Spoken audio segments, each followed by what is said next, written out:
Hi there everyone, I'm back for part 2 of the Bars tournament. Now, I just wanted to mention a few things before I start.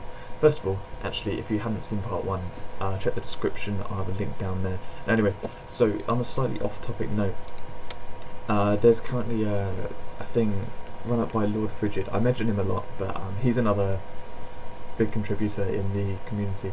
So this is it's a community built, I don't even know what to call it. Anyway, basically we all contribute our drop rates in events, and it comes to give percentage values for the different items. This is the one currently going on, the Corrupted Glade.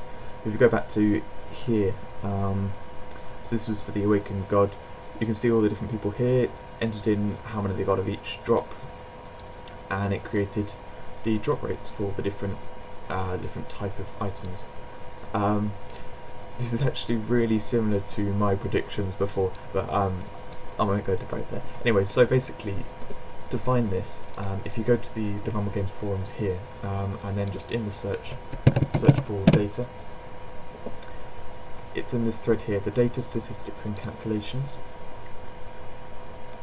and among some other information he has here, I think this is going to be his main thread where he puts in his kind of topics. Anyway, you click this link here, brings you straight to this page, and you can contribute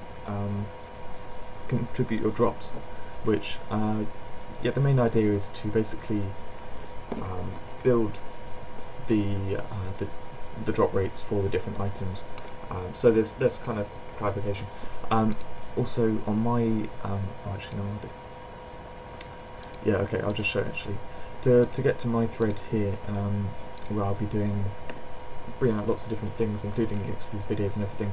If you go to the guides and tutorials section, I've made it sticky at the top here, Kiltlor's guides of course, and so anyway, here I have lots of links for different things. This is the tournament section where I'm going to be adding this video, and yeah, I've got some other stuff, and you can see my future planned editions. I'll be making videos on these later on, this summer basically is my plan. Yeah, if I just go to the event item drop rate, this is my thread here where I discussed it a bit. I did it in a thread a while back, and these are essentially the drop rates I guessed they would be, and it's quite similar to this. You can see if we go to the Awakened God event, weapon 2%, my one 2%, offhand 3%, 3%. It goes on like that. The Dragonstone's is about 35%. So this is a much more accurate version. You got lots of different runs and everything, but this is proof for a lot of the community to show what the drop rates actually are. Anyway, so now I've got that over, I showed the reward for the event, but I didn't actually show it in comparison to the other belt. I've still got the other belt, so I'll show it here. So there's a loss of attack speed from the previous belt. That's what most people are worried about. Attack speed I don't find so much of a big issue. It's more useful for archers, I suppose, but like having more armor and health and stuff, it's just like, here you have 2,700 more armor. That is going to help out, and a lot of people forget about it because they only think about damage output. But anyway, so it is useful.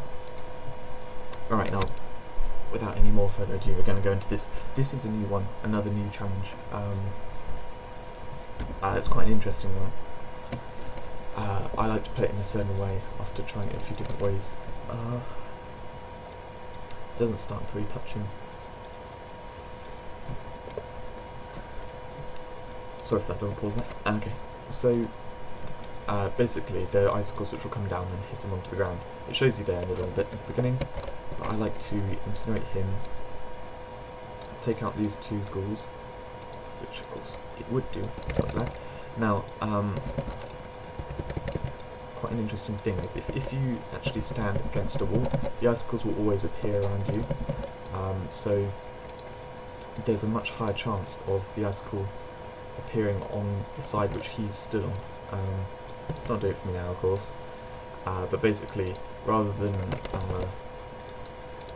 like standing in the central bit here where the icicle could appear on any side of you, it's much more likely going to appear on the side which he's on, and will hit him.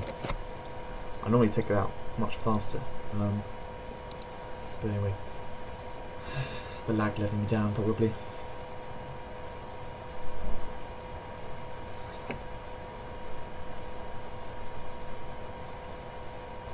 The next one is the Dagon one. I've actually developed two different ways of playing it. I'll just show the standard one here, but basically what you can do, I'll describe in detail when it's happening, but basically he's got different stages to his fight, and you can fast track him through the stages if you deal lots of damage to him when he's doing animation. Try to be a bit clearer when I play it. So I'm not going to do it this time, but I'm going to show you when you do it. So when you go in, puts out these towers. These ones, the really nasty ones. Normally these ones aren't so bad, but that charge attack, that does almost all my health. I don't know why. I haven't got low armor, but it just, yeah, so much damage. Oh god, no, don't do this to me. Okay, I'm sorry for this.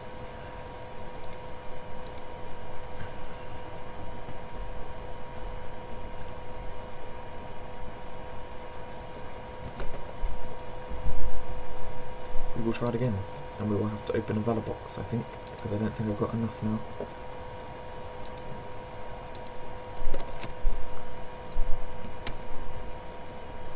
Alright, so I'll just go into the second stage. So the second stage was, it brings out something which massively increases the defense of the enemies, which you have to take down first. It's like a sort of gem kind of thing, and then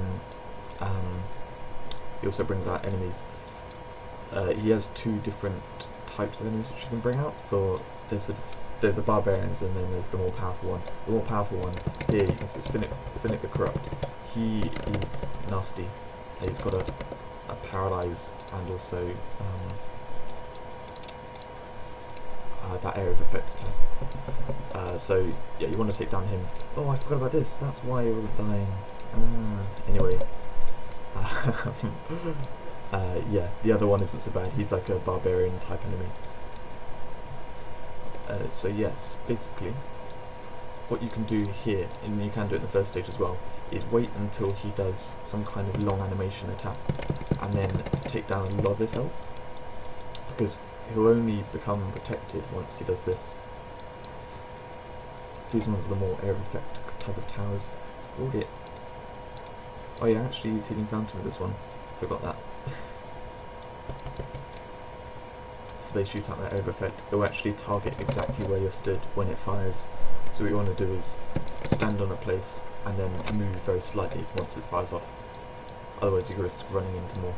Now, here, basically, he will use long animation attacks, and if you target it, he'll probably do the tornadoes next. Yeah, when he's doing those tornadoes, you can quickly take down the last tower, quickly attack him, and you can actually kill him before he brings out the next stage. Like before he brings out the defense increasing tower. It's quite useful. It means you can do this extremely quickly, especially if you're in a party. Just wait for that animation start. I can't do it with this lag, of course, but without it, it's much easier. And yeah, he himself, the boss, hasn't got much health. You can see I'm taking down his enemies really quick when I actually attack. So yeah, basically, once you've got the defense thing down and all that kind of stuff, you can kill them really quickly. But they've got lots of damage themselves. They do lots of damage themselves. I went into a lot of detail now.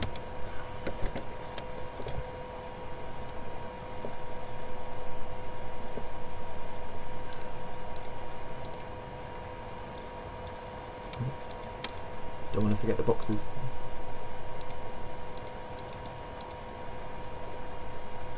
Okay, next up, Frozen Fist. Again, I like this because it's ice enemies. This one actually, you face the ice enemies because they bring them out. But these were, I think they were bosses used in previous events. they're quite similar. Oh, it's because they're the same. They're the same boss. Basically, this one, they don't spawn more enemies when you take down one of them. So you want to focus on one of them first, take them down. You can see as he was summoning suicide ghouls, they immediately disappear. Makes the battle so much easier. And then you just got these things to worry about.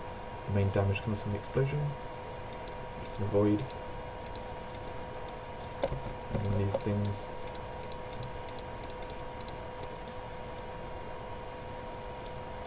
Just gonna wait for the thief quickly. Oh, he hit me.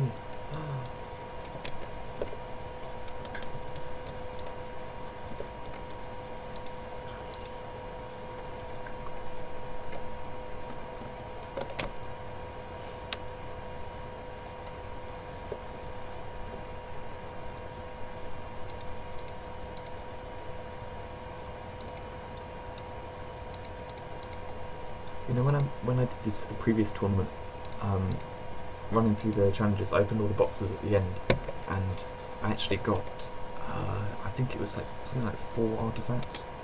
This time, from the first half which I've opened, I didn't get any. I think I only got 1 legendary. That was it.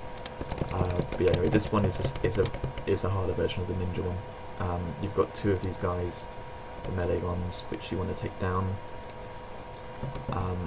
These Dragonfang hatchlings actually do a reasonable amount, but the archers are fine. Also, these guys, the guy throwing fire at me and stuff, they do so much damage in melee, you do not want to get close to them. It's that kind of time where I'm very happy that I'm a wizard and not a knight. But yeah, that's the kind of order you want to take me down in.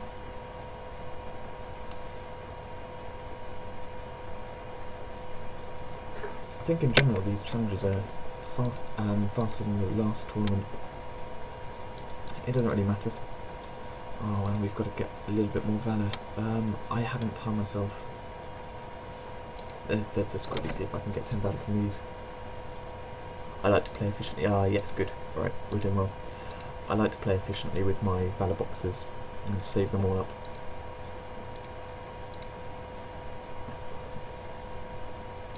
Come on. Please, like more valour. Oh no, let me down.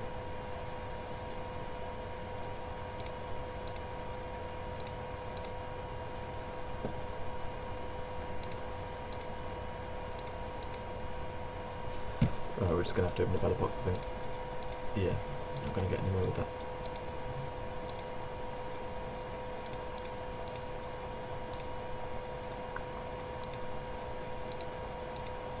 See, I'm saving up again. I went down to about 30, I think, when I used them on the festival for this tournament. Right, last one. It's Nazareth, I think his name is. I don't know. Basically, he'll spawn small bosses, mini bosses, but as all these tournament challenges, they haven't got much health. So, I'm going to take down Lord Adrenus. I take him down because he summons suicide enemies, and this guy basically just sits there with a fireball going. And then, I don't know how I'm doing on time, but I'm just going to let this guy survive a little bit. Show you another way. This varies. I was doing lightning. I think he basically summons a elemental type enemy. You can see here it's the ice enemy, and then uses random element types attacks. And I did badly. I'm not going to bother showing that again. Anyway, yeah, you might have noticed on that lightning, for a lot of time it was doing 0 damage. That actually wasn't really to do with my protection bubble. Frost armor protects against like those types of attacks which do a lot of small hits on you. But yeah, anyway, that's going to be the end of this. I hope you enjoyed this tournament. We're not going to go opening more boxes trying to get more valour. we'll end it with